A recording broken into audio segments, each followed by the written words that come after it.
Hi, this is StrategyCast, where smart marketers and bold business thinkers share the plays behind brand breakthroughs. I'm Lori Jones, President and CEO of Avocet Communications. Buyers are more cautious than they have ever been in years, and they are asking tougher questions at every stage of the sales journey. Today, we're unpacking why that shift is exposing weak go-to-market strategies and forcing marketers to rethink how they build trust, prove value, and sustain growth.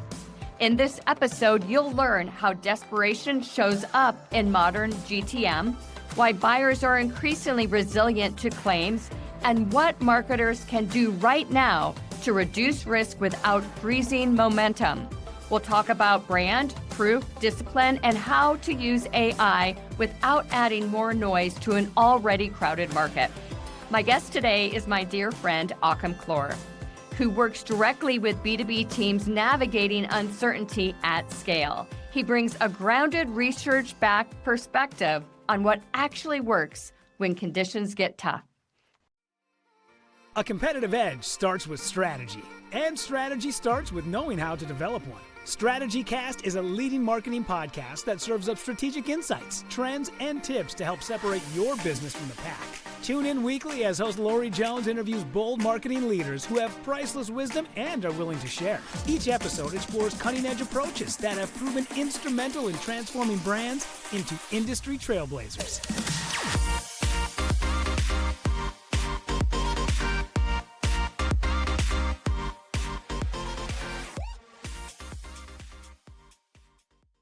I am so glad to have you on the show again, Achim. Welcome. Oh, thanks for having me back, Lori. I'm always thrilled to talk to you. We always have such incredible, deep conversations. I absolutely love them. Before we dive in today, tell us a little bit more about your journey. Oh gosh, well, it started way back in the late '80s. I'm dating myself here. As a graphic designer, moved to the whole print production to web production, and then from web to running my own show, and then going back on client side, and then being downsized, and then I decided to go back to consulting, which has been a great journey for me. So now I'm doing my fractional CMO thing. Yeah, well, I tell you, you're doing a great job at it because you've Thanks. so much wisdom to share. It's why I love this topic so much today too. What are you seeing out in the market that really led credence to bringing this topic to our audience today? The thing I see a lot, and I'm sure you probably see it too, Lori, is that there's just a lot of desperation. There's a lot of reasons for that right now. I mean, there's a lot of crazy geopolitical stuff going on, but the desperation I see is people chasing for more. And when panic sets in, that's a very typical reaction. The human reaction is to just look for more things, so more leads, more attribution, more pipeline, just and the pursuit of more, if you have a chaotic environment, unfortunately just creates more chaos. And so that's what I've been seeing. And more chaos and less effectiveness. Absolutely. Right. As at the end of the day, marketers are trying to be all things to all people, and it just does not work. I think some of the most difficult conversations we have with the internal clients that marketing serves, sales and revenue, CSR, so on and so forth, is the ability to say no in these situations and to really recognize that we've got to maintain the strategy. It's going to take a little bit more time. Why do you feel teams default back to chasing more and more and more when the pressure increases? I think it's a byproduct of where GTM has come from over the last 15, 20 years. I mean, Kerry Cunningham talks about this. Kerry Cunningham from Succes, he's been really beating the drum on the whole MQL. I would say, what does he call it? The MQL industrial complex or something like that, and which is so true because it has been something that I've been living in the past as well, and the problem it really is, it comes down to this need for more again. It's the deterministic thinking of what goes into marketing. If I spend X, I should get Y. Yeah. Right? The classic gumball machine. I put a quarter in, I get a gumball out. But that's not how buyers buy, right?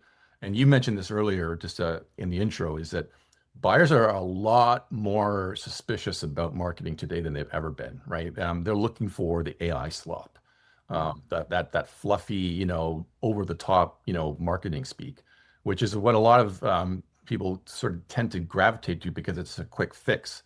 Right. Unfortunately, it destroys brand reputation. Well, it does. And, let's just talk about the gravity of this situation real quick. So some numbers that we use with our own clientele. The average person needs to interact with a brand 26 times before making a buying decision.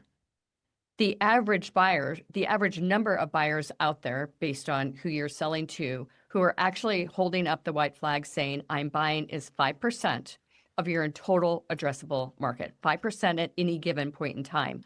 That means 95% are not ready to buy, don't have the need yet, which is why we're going to get into this in a minute, is why brand is so important and why the tendency to just shove more of whatever it is we're shoving at the pipeline is becoming less effective because brand is not where it needs to be. Let's layer in AI to the mix here. AI has us chasing a lot of squirrels out there. It's a very, very important thing. We are an AI first agency. There's no doubt about it. But how is AI noise changing the way buyers respond to marketing claims right now?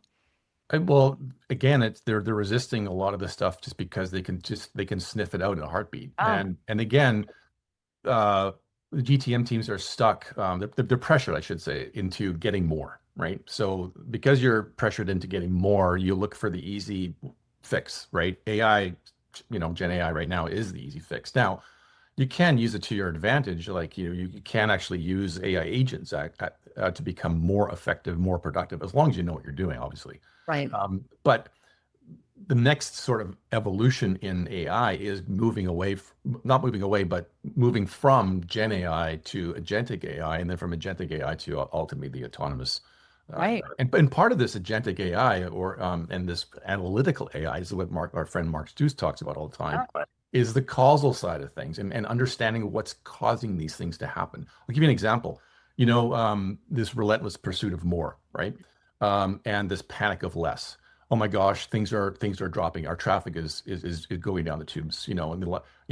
I had a client say, we've lost traffic, like almost 70-80% of our traffic is gone. And they're freaking out. I said, well, but everybody's traffic has gone down. And the reason why is the cause of that has been because of AI search. People are getting better results through, say, AI search when they're typing in high intent key phrases or high intent questions, right? They're getting better results from AI than they are from, say, Google or Bing or whatever, right? So everybody's traffic has gone down. So the cause of that has got nothing to do with what we're assuming that, oh my God, it has to be us, right? So we have to do more, right? And I think, layering in trust is an interesting point to all of this. And I think AI search is a little bit more trusted today than a Google and a Bing because it's really reviewing, it's comparing and contrasting for you versus what paid Bing or Google might put in front of you. So I think there's some authenticity there that people really need to take a look at. But let's get back to the crux of what trust really means in the buyer's mindset regarding how we push out GTM strategy. It is at an all-time low because of the amount of poor communication that is put in front of people that absolutely has no rhyme or reason to be in front of them, let alone brand reputation as a piece of trust as well. What happens when every brand sounds confident, but they ultimately can't prove the trust that they're pushing out to the marketplace? It's empty. Yeah, and I wrote about this a little while ago, and one of the things that has been sort of bugging me over the last little while, and I wasn't able to put it to words or be able to make sense of it until recently, and that is, marketing teams don't create sales and marketing teams don't create sales and marketing material that even they would interact with. Right. We make stuff that we would never even use ourselves or go through the buying process ourselves. So we don't buy the way that we go to market, right? We have to think about how we buy stuff, right? And it's all based on risk mitigation, right? Like, what is the risk that we're trying to take away from the buying process, right? We have to think of those terms rather than, we need another ad, we need another, ebook to download, we need to, we need to have another landing page, or we have to redesign our logo. Like, there's all these things that we did, all this busy work that we end up doing that actually doesn't actually help with ultimately the customer who's trying to buy our stuff. Yeah. So, and that is a byproduct of the last, say, 15, 20 years of just going through this demand generation theater that a lot of us have bought into, me included. I was part of that, and I'm just as guilty as anybody. But that needs to be fixed first, right? So, getting back to what your point about brand, like the 5% of the folks that are in market right now, you have to remember, like 6 out of 10 of those, so it's like more 3 out of 5 of those end up in no decision. Yeah. Right. So you've got maybe 2 out of those. So 2 out of 100 people that you might be talking to might choose you if you're on their day one list. Yeah. Right. And so the opportunity to close the business, so to speak, is really, really tight.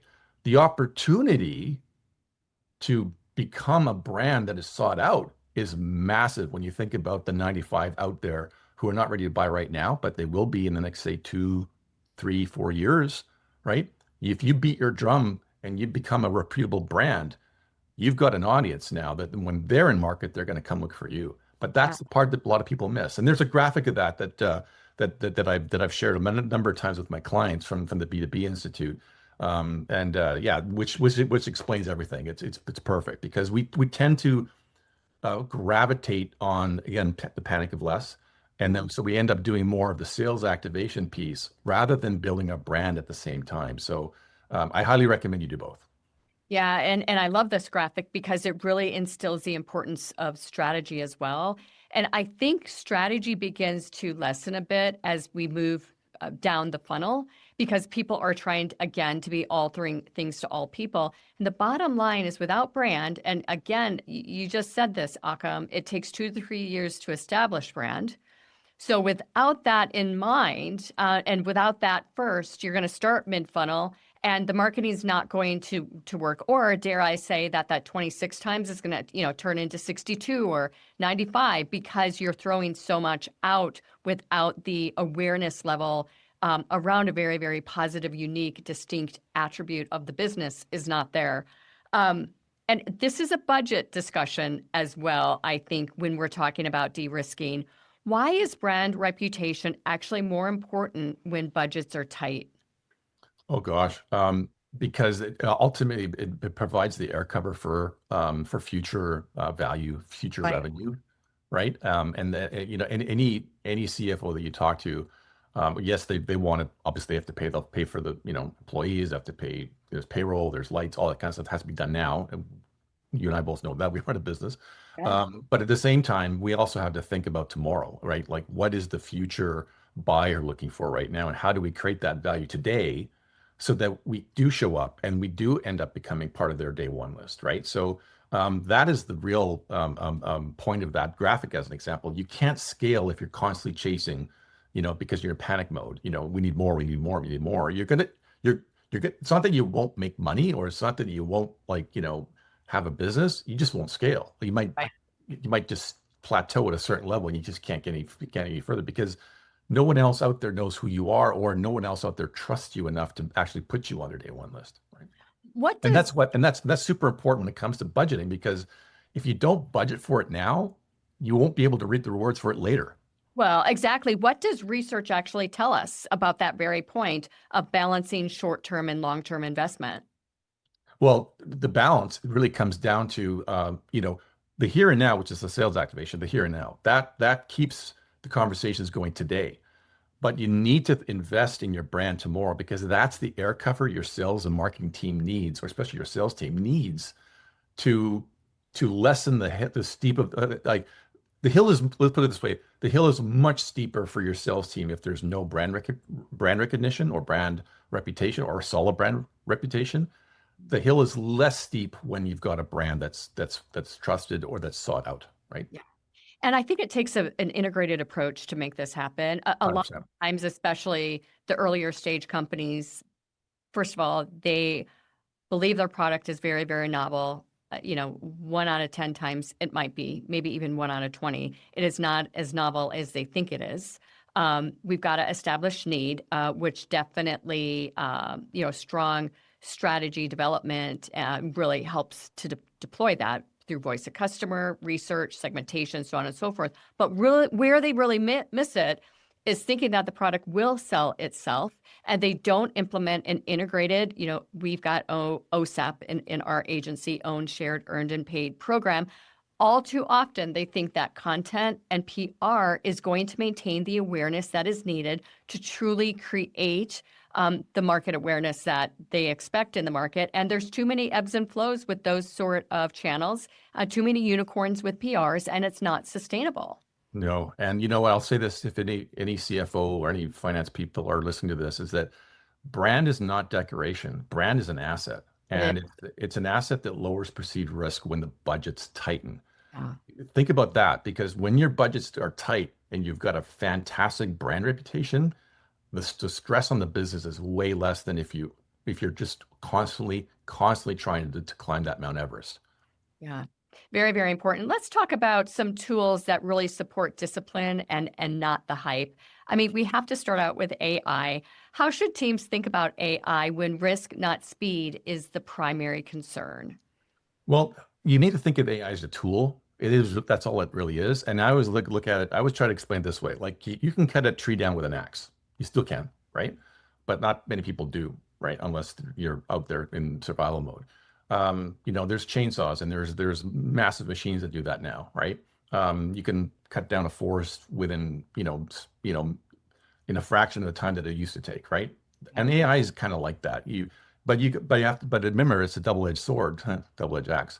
You can't cut your arm off if you're not smart about using the axe or the saw, right? So, and AI is kind of the same thing. If you don't know what you're doing, or if you're not a subject matter expert, AI will expose you.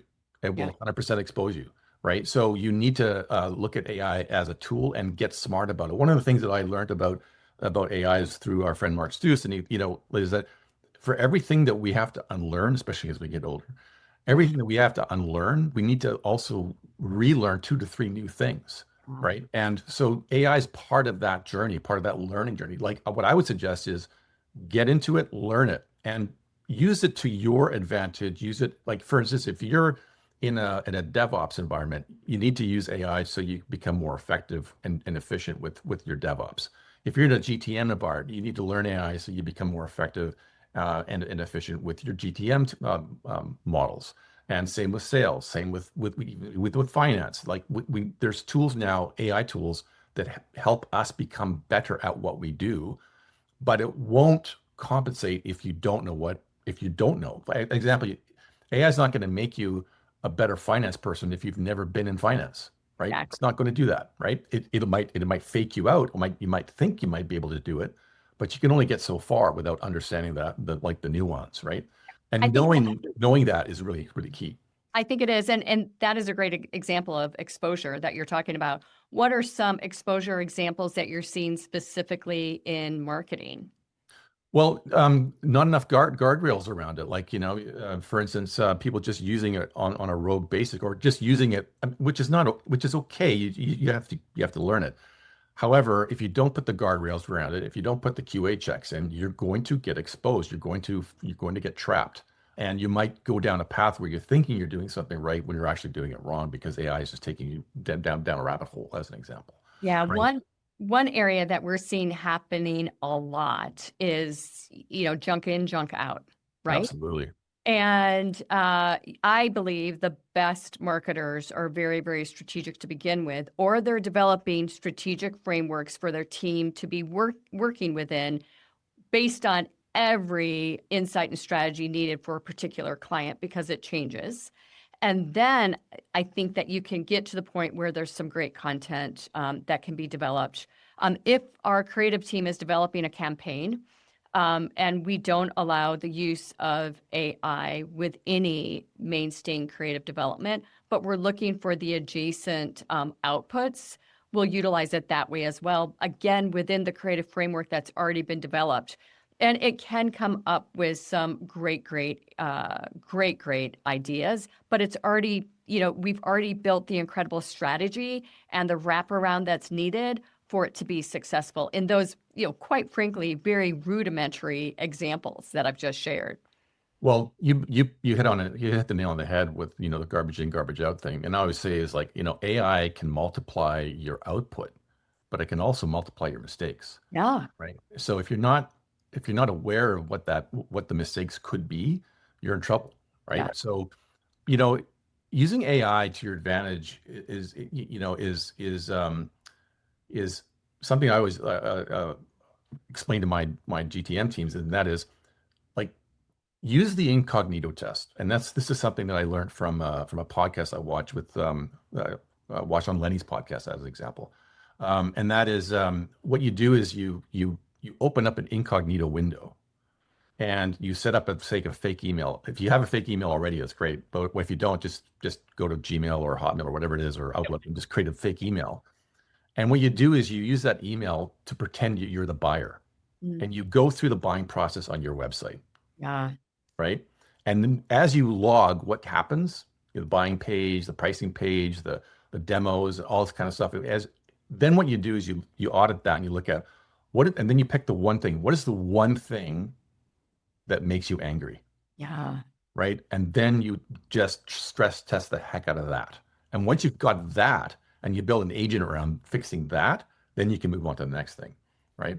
That makes That's a way to use AI in a very strategic way, and I highly recommend. And what I'll do, Lori, I'll send you the link to the Lenny's podcast because it's really, really good. great. Yeah. Yeah. We'll make sure that we share that. Um, Do you have an example of experimentation gone wrong, where it was just an absolute flop based on these examples that we're sharing of what not to do?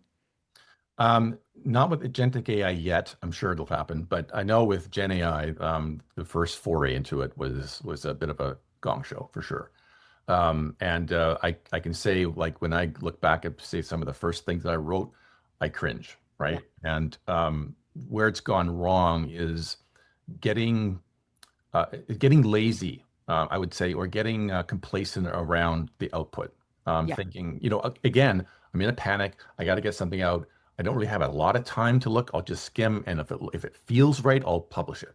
And Yeah. then you go back to it. You go, oh, good, that's wrong. Oh, that's wrong. Oh, and that's wrong. And then that's the trap you get into if you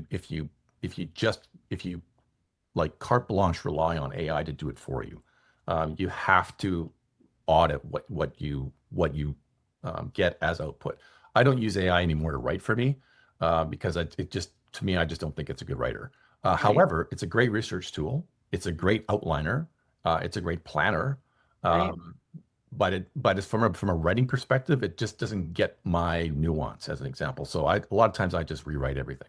Yeah. I think it's hard for it to match tone and style 100%. quite often as well, although you can train it for that with the Right. right strategy input.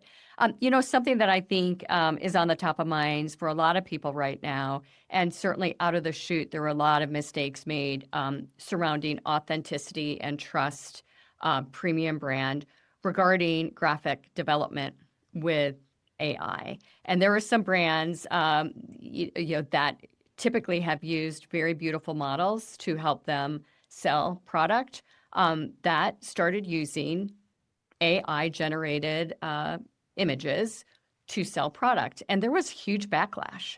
It's not authentic. It's not trustworthy. And I think people really are forgetting that right now. You know what? I equate AI back in the days because I'm also played in three bands. And when I was like 30 years ago or so, we used what's called a 4-track recorder, and it was a cassette tape, and you use it to track your songs and something and make your songs. Well, then it got into digital with Pro Tools and with Riches. But like I've been using GarageBand now for the last, say, 15 years or so to write my own tunes. Now, the GarageBand track, the demo track that I have, is not the final track. It's the idea that I take to the band and say, here's my idea for the song that I think we should record. Right. We all then go to the studio and then we actually play our parts with a proper mixer and a proper sound guy, everything. And then that idea that I used GarageBand for becomes the actual song that is now in the studio. Yeah. AI is no different. It's a demo tool. It's a way to get an idea across. I have no problem with people using AI for image compositions or image mockups. It's a great way to get an idea across. But Yeah. then hire the proper people to actually make it real, actually make it human. Yeah. That's where I think AI can really speed up that process. Just like GarageBand sped up my recording process from the clunky old analog cassette tapes to now something that actually sounds more like a real song, right? So that's how I advise people to use AI, kind of like a demo reel. You know what I mean?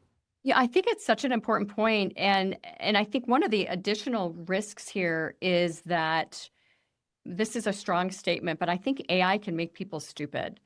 If we take a look at writing, for example, and a very, very sound approach to writing, and then ultimately people taking their ideas, putting it into AI. And as an example, a press release might be more professional than or more promotional rather than AP style. And those are examples that I've seen, with media coming across the table that I would not even consider as a writer taking a look at. It's a good example of how I think the human intellect is getting lost for the need for speed to just get it done and off the table. Yeah, that's so true. And it reminds me of that great Neil deGrasse masterclass quote that he has. I'm not sure if you saw this, but he says, one of the challenges in life is knowing enough to think you're right, Mm, but not knowing enough to know you're wrong. yeah, yeah, Right. And that's that's, so true with AI right now. yeah, We think we know, but we don't know enough to know that we're wrong. yeah. Right. I love it. Yeah. Before we go, I want to zoom out for a minute. I love this question. We've even presented on it at seminars across the nation. Why does cutting brand investment during uncertain times or uncertain markets actually increase risk for B2B companies or any brand, quite frankly? It can be consumer or CPG as well, instead of reducing it.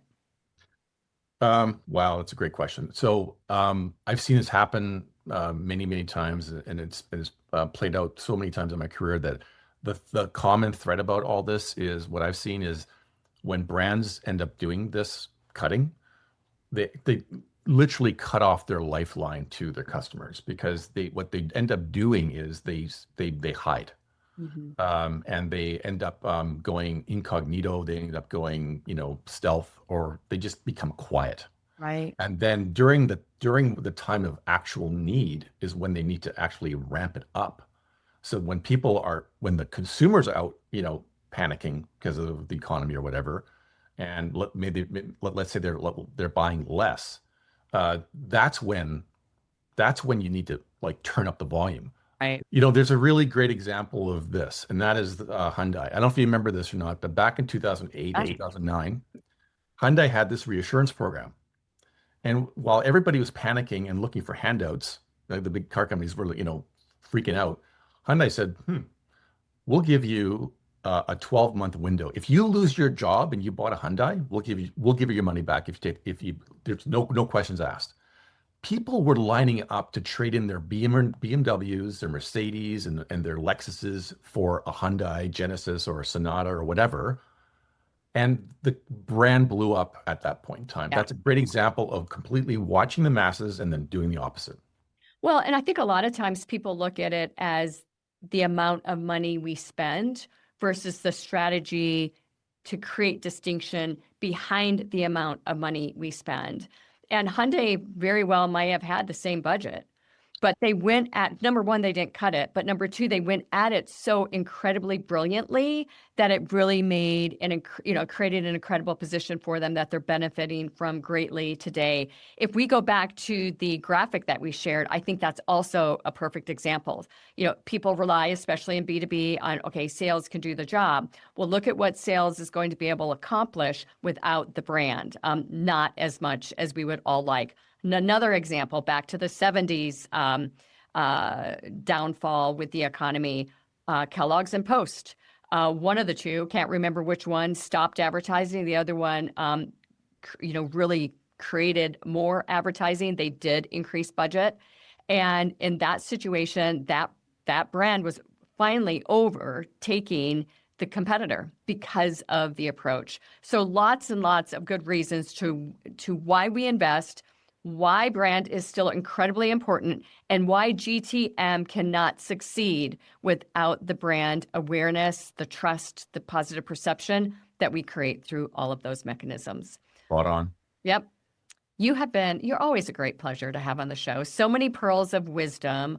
Achim, what is the best way for our audience to get in contact with you? I would say LinkedIn is the best way. Just look me up. If you look up Achim's Razor, you can subscribe to my newsletter as well. It's going great. That's the best way to get a hold of me.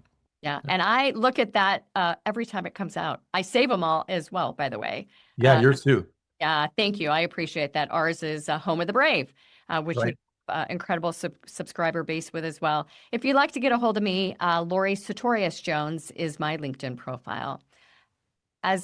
As always, Achim, thank you so much for your appearance on StrategyCast. Thanks for having me. That's a wrap. Thanks for joining us on today's show. We hope your strategic brains are spinning with new ideas and bold inspiration that will elevate your strategies and marketing know-how.